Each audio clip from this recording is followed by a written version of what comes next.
In this lesson, I will show you how to download and install VirtualBox. To download VirtualBox, I will just open my browser and type in the URL zone virtualbox.org. Once the page loads, go to the left side of the page and click on the download link. Next, I will choose the package version corresponding to my host operating system. The latest package available when recording this video is 5.2.10. As I want to install VirtualBox on my Windows machine, I need to download the Windows package. But this package isn't available for technical reason as mentioned. If you are on a different operating system, choose the corresponding package. There is packages available for Mac, for Linux, and for Solaris.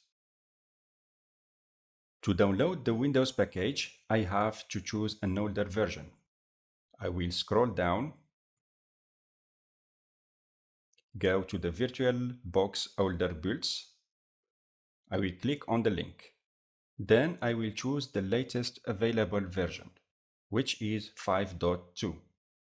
For this version, the Windows package is available, and I can start the download.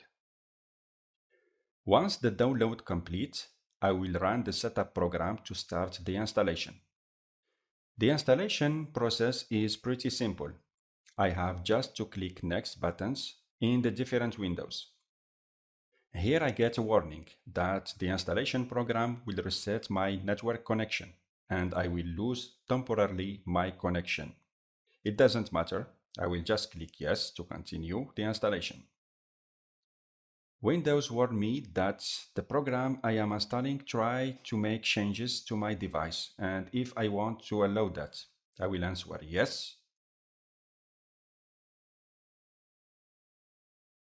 Make sure to install the Oracle Universal Serial Bus and check the Always Trust software from Oracle Corporation.